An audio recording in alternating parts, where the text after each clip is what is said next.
وہ تیری بیوی ہو، سو خداوند یوں فرماتا ہے کہ دیکھ میں شر کو تیرے ہی گھر سے تیرے خلاف اٹھاؤں گا، اور میں تیری بیویوں کو لے کر تیری آنکھوں کے سامنے تیرے ہمسایہ کو دوں گا، اور وہ دن دہاڑے تیری بیویوں سے صحبت کریں گے۔ ایسا ہوا، اور پھر آگے جا کر کہے کیونکہ تو نے تو چھپ کر یہ کیا، پر میں سارے اسرائیل کے روبرو دن دہاڑے یہ کروں گا۔ تب داؤد نے ناتن سے کہا میں نے گناہ کیا، مان گیا میں نے گناہ کیا ہے، سزا سنا دی ہے، یہ ہوگا۔ اور آگے لکھا ہے ناتن نے داؤد سے کہا کہ خداوند نے بھی تیرا گناہ بخشا۔ یہ کیسی معافی ہے؟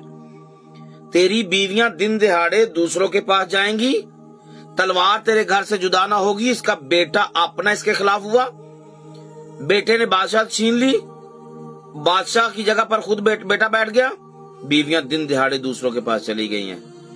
کون سی معافی؟ یہ کون سی معافی ہے؟ سزا بھی پوری مل گئی، بیٹا بھی مر گیا، بیویاں دن دہاڑے دوسروں کے پاس گئیں، بیٹا خلاف ہو گیا، گھر کے اندر سے تلوار جدا نہیں ہوئی۔ کون سی معافی؟ گناہ بخشا کیسا گیا ہے؟ داؤد کہتا ہے نا میرا جو گناہ ہے میرے اگے رہندا، اور پھر وہ کہتا ہے فضل نال اے رب بخش گناہ سب میرے۔ کون سی معافی ہوئی ہے؟ تو میں یہاں سے بتانا چاہتا ہوں تو مرے گا نہیں۔ اس کی سزا یہ تھی کہ اس کو مار دیا جائے۔ کسی کی بیوی کو لینا اور کسی کا ناجائز قتل کروانا، قتل کا بدلہ قتل ہے، خدا نے اسے یہ معاف کیا تھا۔ اس نے خدا کو، یہوہ کے نور کو بجھایا تھا، اس کو بجھا دینا چاہیے تھا، اور خدا نے اس کو معاف کیا۔ معاف کہاں پر کیا یہ بتانا چاہتا ہوں۔ یہ کیسی کون سی معافی ہے، یا یہ معافی کس طرح کی ہے؟ تو بتانا چاہتا ہوں گناہ بھی دو جگہ پر ہوتا ہے اور معافی بھی دو جگہ پر ہوتی ہے۔ ایک زمین پر معافی ہے، ایک آسمان پر معافی ہے۔ اور جو آسمانی معافی ہے، کتاب حیات سے بندے کا نام یا تو کٹ جاتا ہے یا پھر محفوظ ہو جاتا ہے۔ تو داؤد کا نام خدا نے کتاب حیات سے نہیں کاٹا، زندگی کی کتاب سے داؤد کا نام نہیں کاٹا گیا، یہ معافی تھی، پر زمین پر اسے بدلہ پورا ملا۔ اور یہاں سے میں بات ختم کروں گا۔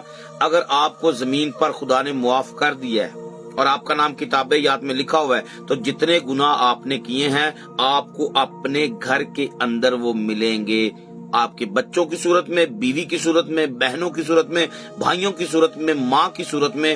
آپ ان گناہوں کو اپنی آنکھوں سے دیکھیں گے اور خدا آپ کی توجہ ضرور کرائے گا تاکہ آپ تکلیف میں مبتلا ہوں، جیسے آپ نے خدا کو تکلیف دی ہے یا کسی کو تکلیف دی ہے۔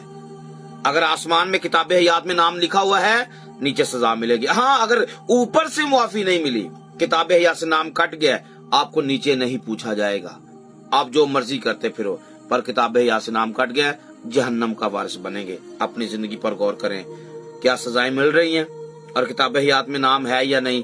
یہاں سے آپ نے جو میں نے سنا دیا ہے، اس سے آپ نے اندازہ لگا لینا ہے، حساب لگا لینا ہے، آپ کا نام کتاب حیات کے اندر ہے یا کہ نہیں۔ تو معافی، میں خدا را آپ سے کہنا چاہتا ہوں ایک دوسرے کے قصور معاف کریں تاکہ خدا بھی معاف کرے، دوسرے کی وہ گناہ نہ کریں جس سے خدا کی تکفیر ہو۔ گناہ کر کے خدا کی تکفیر نہ کریں، دشمنوں کو موقع نہ دیں، بالخصوص وہ ایماندار جو بپتسمہ لے چکے ہیں۔ آپ کی ایک چھوٹی سی بات سے دشمن خدا کی تکفیر کر سکتا ہے۔ کوشش کرے گناہ سے بچیں۔ یہ کس قسم کی معافی ہے؟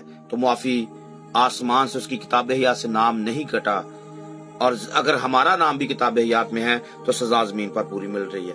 اگر نام زمین پر ہمیں سزائے گناہ کر بھی رہے اور سزا نہیں مل رہی ہے، سمجھ لے آسمان سے نام، کتاب حیات سے نام کٹا ہوا ہے۔ اگر وہاں سے کٹ گیا، آپ بادشاہ میں جا نہیں سکتے۔ خدا را اپنے آپ کو بچائیں، اپنے نام کو کتاب حیات میں سیو رکھیں، کیونکہ جس کا نام کتابیں کھولی جائیں گی، آخر میں کتاب حیات کھلے گی، جس کا نام اس میں لکھا ہوا نہ ملا وہ وہاں پر جانے والا نہیں ہے۔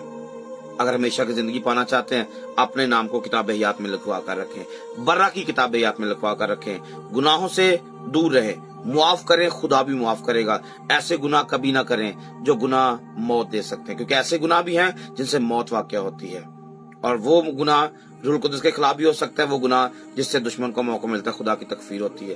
میری بات اگر کوئی سمجھ میں آ جائے تو ضرور اسے قبول کریں، معاف کریں، معاف کرنا سیکھیں، خدا بھی معاف کرے گا۔ اور یہ کس قسم کی معافی ہے؟ اوپر والی معافی ہے، نیچے پوری سزا ملے گی۔ جیتے رہے، خدا میں بڑھتے رہے، مجھے اپنی دعا میں یاد رکھیے گا۔ پھر سے آؤں گا ایک نئے پیغام کے ساتھ۔ گاڈ بلیس یو آل، آمین، پریز دی لارڈ، ہاللیلویہ۔